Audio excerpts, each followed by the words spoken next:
يشاطرني المحبة والهياما وينثر شعره درا مضيئا لصحب طيب.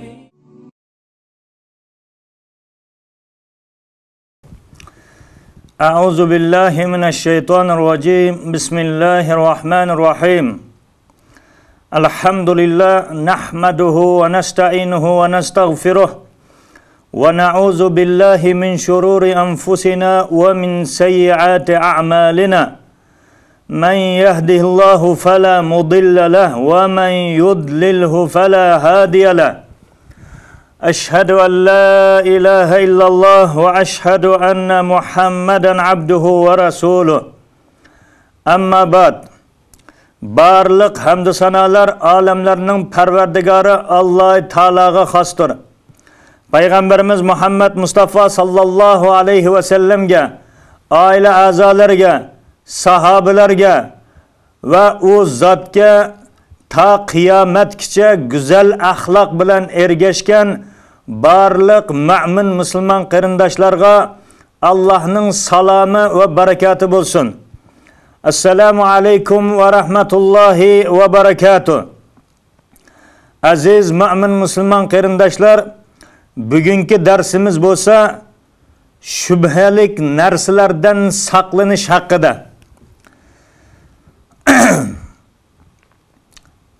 Şunu yaxshi bilishimiz lazımki aziz qarindoshlar, bizning qilayotgan taat ibadetlerimizning maqbul bo'lishi ve Allah Teala'nın mukarrab bendilerden bolmağımız için aldı bilen biz şübhelik narsalardan özümüzni uzak tutmağımız ve şübhelik narsalarni terk etmağımız lazımdır.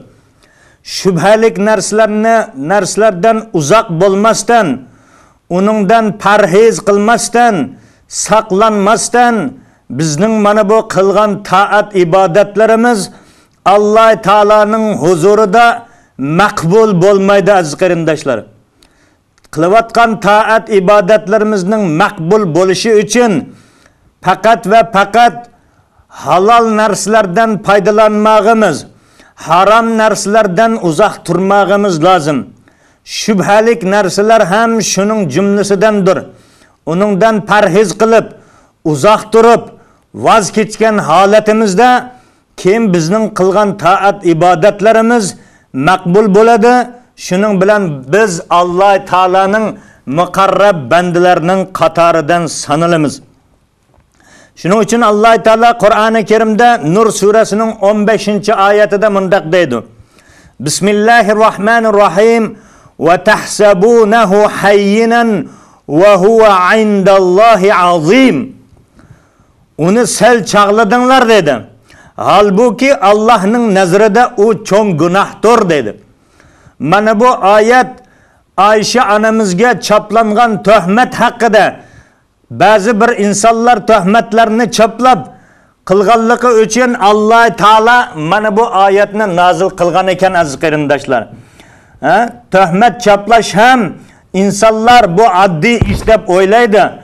Ama mana bu insanlar addi narsa deb sel çağlagan narsalar Allah Teala'nın nazarida nihayetimi çoğun, büyük ve ulu günahlardan bo'lishi mumkin ekan. Shuning uchun bazı narsalarni biz sel çağlamasligimiz, addi qaramasligimiz lozim ekan aziz qarindoshlar. Va yana Allah Teala Fajr surasining 14-oyatida mundaq deydi. Bismillahirrohmanirrohim. İnne rabbeke lebil mirsad. Perverdigarın bendilerini elbette küzütüp durguçudur. Yani Allah Teala bizning barcha qilayotgan ishlarimizning küzütüp durudu. Xabardardır. Shuning uchun ilojimizning baricha Allah Teala razı bo'ladigan ishlarni qilishimiz, Allah Teala qaytargan ishlardan qaytishimiz. Hatta ki şübhelik narsalardan ham qaytmağımız, özümüzni saqlamağımız lazım. Takvalık cümlesinden mana bu narsa insonga xayr elib kelmaydi. Shubhalik narsalarga ahamiyat bermagan, sal qaragan insonlar muttaqi insonlar qatoridan sanalmaydi aziz qarindoshlar. Nu'man ibn Bashir radhiyallohu anhu rivoyat qilib mundaq deydi. Payg'ambar alayhisalom mundaq degan ekan. Innal halala bayyinun wa innal harama bayyinun wa baynahuma mutashabihatun la ya'lamuhunna kathirun minan nas faman ittaqa ash-shubahat istabra'a li dinihi wa irdihi wa man waqa'a fi ash-shubahat waqa'a fil haram karra'i yar'a hawla hima yushiku an yarta'a fihi ala wa inna likulli malikin himan ala wa inna himallahi maharimuhu ala wa inna fil jasadi mudghatan iza salahat salahal jasadu kullu wa iza fasadat fasadal jasadu kullu ala wa hiya al qalb. Payg'ambar alayhisalom hadislardan birida mundaq deydi aziz qarindoshlar. Halal ishlarmi aniq ko'rsatilgan, harom ishlarmi aniq ko'rsatilgan. Ya'ni halal ham oshkoridir, harom ham oshkoridir. Ularning orasida shubhalik ishlar bor. Ya'ni halalg'imi yaqin, haromg'imi yaqin o'xshab ketadigan. Shuning uchun buni nurg'unlagan kishilar uqolmay qoladi. Bunun hükmünün nemi ekanligini deydi. Şübhelik işlerden hazar qilgan insan dinini ve nomusunu saqlab qolgan bo'ladi deydi. Şübhelik ishlarga parvo qilmaydigan bo'lsa, u inson dinini ham yo'qitib qo'yadi ekan, o'zining obro'yini ham, nomusini ham yo'qitib qo'yadi ekan aziz qarindoshlar. Shubhalik ishlarni qilgan odam haromga duchor bo'lib qoladi deydi. Xuddi chorig chigiraning cho'risida padibaqquchi padichiga o'xshaydi deydi. Ya'ni bir chigiraning atrofida bir inson padisini beqiyotidi, ehtiyot qilmasa u qo'shnining chigirasiga bo'sib ketib qolishi mumkin, kirib ketib qolishi mumkin. Ana shu chegara atrofida o'z padilarini beqiyotgan padichiga o'xshaydi deydi. Alloh taolaning zimindagi chegarasi bo'lsa, Alloh taolo harom qilib bekitgan narsalardan iborat. Mana bu harom degan narsalar, mana bu ishlarni qilinglar, qilmanglar, mana bu haromdir degan narsa bu Alloh taolaning chegarasidir. Kimki mana shu Alloh taolo harom degan narsalarni qiladi ekan, u Alloh taolaning chegarasidan bo'sib ketgan insonga o'xshaydi aziz qarindoshlar. Quloq solinglar dedi.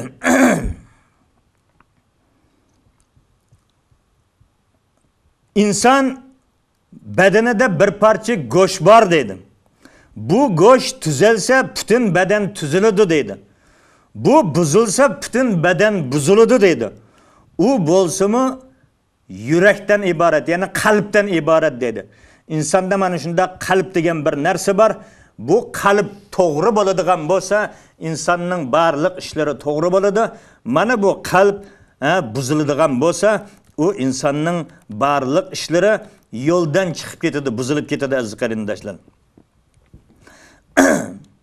Shuning uchun insonlar halol bilan harom haqidagi ishlarga sal qaramaslik lozim. Halal ishlarni intilib harom ishlardan o'zini saqlamog'i lozim aziz qarindoshlar. Payg'ambar alayhisalom hadislaridan birida yana mundaq deydi. Nawwas ibn Sim'an radhiyallohu anhu rivoyat qilib mundaq deydi. Payg'ambar alayhisalom mundaq degan: "Al-birru husnul xuluq wal ithmu ma haka fi nafsika va karihta an yattali'a alayhi an-nas." Yaxshilik degan go'zal axloqdir dedi. insondagi mana bu go'zal axloqlarning hammasi yaxshilikqa kiradi. Madamiki inson mana shu go'zal axloqlarni qilib beraveradi ekan, u Alloh taolaning muqarrab bandalaridan bo'laveradi. Gunoh degan nima deganda, gunoh degan ko'ngling g'ash bo'lgan. Mana shu bir ishni qilib qo'ygan bo'lsa, ko'ngli insonning g'ash bo'ladi. Ajab, men shu ishni qilib qo'yibdi, mana nimagadir shu ish ko'nglimga yoqmadi. Ko'nglimda g'ash bo'lib qoldi deb mana shunda bir ishni qilganda insonning ko'ngli g'ash bo'lgan, taraddudlanib qolgan ishlar gunohlardan iborat dedi.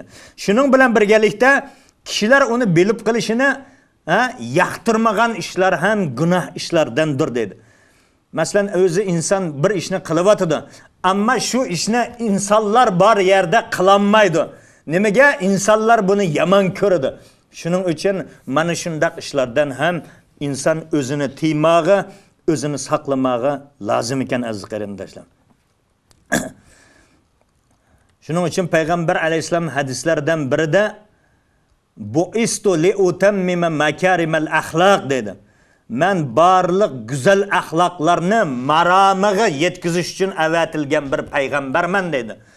Shuning bilan birgalikda qiyomatda insonlarning nomi amali tortilganda u insonning mana shu eng ig'ir keladigan narsa go'zal axloqdir. Chunki bu go'zal axloq bilan inson o'zining kimligini namoyanda qila oladi. Payg'ambar alayhisalom ham o'zining go'zal axloqligi bilan nihoyatda chiroyli mana bu odob axloqlar bilan ana shu bir jahiliyat davrida insonlarga namuna bo'lgan, o'rnak bo'lgan aziz qarindoshlar. Payg'ambar alayhisalomning mana shu go'zal axloqi tufayli, go'zal axloqlaridan ta'sirlanib, hayajonlanib insonlar top islom diniga kirganlar aziz qarindoshlar. Shuning uchun madamiki men mu'min musulmon deb da'vo qiladi ekanmiz, namozlarimizni o'qiydi ekanmiz, ro'zalarni tutadigan bo'lsak, hajlarni qiladigan bo'lsak, shuning bilan birgalikda bizning odob axloqimiz, muomalamiz chataq bo'ladigan bo'lsa, biz haqiqiy mu'min musulmonlardan bo'la olmaymiz aziz qarindoshlar. Shuning uchun Alloh taoladan o'tinib so'raymiz. Alloh taolo bizning iymonimizni go'zal qilganidek, odob axloqimizni ham go'zal qilmoqligimizni Alloh taoladan tilab qolamiz aziz qarindoshlar. Ayşe radhiyallohu anhudan rivoyat qilinadiki, Abu Bakr Siddiq radhiyallohu anhuning bir g'ulami bo'lib, yana quli bor edi. U quli ishlab topgan narsasining bir qismini Hazrati Abu Bakr radhiyallohu anhuga olib keladi. Abu Bakr radhiyallohu anhu ham mana shu narsalarni ba'zida iste'mol qiladi. Kunlarning birida Abu Bakr radhiyallohu anhuga mana bu quli elib kelgan bir tamoqni yeb qo'ydi. Yana bu quli tamoq elib keldi va shuning bilan birgalikda Abu Bakr radhiyallohu anhuga berdi. Shuning bilan bergandan keyin Abu Bakr radhiyallohu anhu bu tamoqni yeb qo'ydi. Yegandan keyin quli aytdiki, bu tamoqning nadan kelganligini bilamsan dedi. Shunda Abu Bakr radhiyallohu anhu nadan keldi degan edi. Men jahiliyat davrida dedi, islomdan oldin bir kishiga pal ochgan edim dedi. Ammo aslida men bu pal etishni bilmas edim dedi. Ammo pal ochgan edim, shu vaqtida mening ochgan palimninki haqqini bermagan edi dedi. Bugun mana shu kishi uchrab qolib, mening ochgan palimning haqqi uchun mana bu tamoqni berdi, shuni olib keldim dedi. Shuning bilan bu gapni anglagandan keyin Abu Bakr radhiyallohu anhu qo'lini og'ziga tiqib ana shu yegan narsalarning hammasini qusibatdi aziz qarindoshlar. Chunki mana bu haromdan kelgan bir lokma insonninki nafsiga kiradigan bo'lsa, u insonning 40 kungacha qilgan taat ibodatlari qabul bo'lmaslikning sabablardan biri bo'lib qoladi aziz qarindoshlar. Shuning uchun taat ibodatlarimiz Alloh taolaning dargohida, huzurida maqbul bo'lsin deydigan bo'lsak, mana bu yeydigan, ichadigan, kiyadigan barliq narsalarimizga nihoyat ehtiyot qilmog'imiz lozim. Taat ibodatlarni qilyapmiz, ammo tepiyotgan mana bu kasb-korimizga diqqat qilmayapmiz. Haromdan tepiyotamiz, haloldan tepiyotamiz yoki shak shubhalik narsalar tufayli mana bu narsalarni biz qo'lga keltiryotamiz. Bu narsalarga diqqat qilmog'imiz lozim. Agar biz haloldan tepib yeydigan bo'lsak, haloldan tepib kiydigan bo'lsak, bizning duolarimiz maqbul bo'ladi. Duolarimizning maqbul bo'lmasligida, qabul qilinmasligida, mustajab bo'lmasligida ayiblar o'zimizda aziz qarindoshlar. Yeydiganimizga, ichadiganimizga va topadigan narsalarimizga diqqat qiladigan bo'lsak, faqat va faqat haloldan topadigan bo'lsak, duoyimiz darhol mustajab bo'ladi. Nimagiki, qachonki duo qiladigan bo'lsak, duolarimiz mustajab bo'ladi. Shuning uchun mana bundaq narsalarga biz ahamiyat beraylik. Sahoba kiramlar harom narsalarni asla qilmas edi. Uning sirtida shubha uyandiradigan, shubha qo'zg'atadigan, shubha keltirib chiqaradigan, shak shubha keltirib chiqadigan narsalarga ham asla yaqinlanmasdi aziz qarindoshlar. Shuning uchun hozirgi zamonda biz ko'p narsalarga diqqat qilmaymiz. Haloldanmi bu narsaningki ishlab chiqarishi, haromdanmi? Vaholanki topgan pulimiz haromdan bo'lsa ham, ana shu ishlab chiqarilgan narsalarni ham haromdan bo'lmoqligi lozimdir aziz qarindoshlar. Shubhalik narsalarni sotib olib, pulimiz halol bo'lsa ham, shubhalik narsalarni sotib olib, uni biz yeydigan bo'lsak, bizning ibodatimizda qabul bo'lmasligida shek var aziz qarindoshlar. İbadetimizning ham qabul bo'lishi uchun topgan narsalarimiz ham haloldan bo'lishi kerak. Shuning bilan birgalikda yegan narsalarimiz ham halol narsalardan bo'lishi lozim. Atiya ibn Urva radhiyallohu anhu rivoyat qilib mundaq deydi. Payg'ambar alayhisalom mundaq degan aziz qarindoshlar. La yablughul abdu an yakuna minal muttaqin hatta la yada'a ma la ba'sa bihi deydi. Hazaran mimma bihi ba'sun deydi. Banda shubhalik narsalardan ehtiyot qilish yuzsidan keragi yo'q narsalarni tark etmagicha taqvodorlardan bo'lolmaydi deydi. Bu hech qisi yo'q, hech narsa bo'lmaydi degan narsalarni ham inson tark qilmagicha muttaqi bandalardan bo'lolmaydi ekan inson. Bu hech narsa bo'lmaydi, bu bo'laverdi, bu joiz bu. Buningda hech qanday bir narsa yo'q degan mashundaq shak shubha uyg'otadigan narsalarni ham inson tark qilmagicha muttaqi bandalardan bo'lolmaydi deydi. Muttaqi bandalar hammamiz yaxshi bilamiz, Alloh yaxshi ko'radigan, Alloh suyadigan, Alloh o'ziga muqarrab bandalarim deydigan kishilardir aziz qarindoshlar. Shuning uchun shubhalik ishlardan hazar aylash, ishonchlik pokit bilan halolligi isbotlanmagan narsani qabul qilishdan saqlanish lozim aziz qarindoshlar. Banda nafsini shubhalik mujmal narsalardan saqlashi va uningdan yiroq bo'lishi taqvodorlarning alomatlaridan bo'lgan bir alomatdir. Men muttaqi deb turib shubhalik narsalardan saqlanmaydigan bo'lsak, biz muttaqi bandalardan bo'lolmaymiz. Shuning uchun Alloh taolo barchamizni haloldan tepib, haloldan yeydigan va shubhalik narsalardan uzoq turadigan muttaqi bandalardan qilishini tilab qolaman. Vassalamu alaykum va rahmatullohi va barakatuh.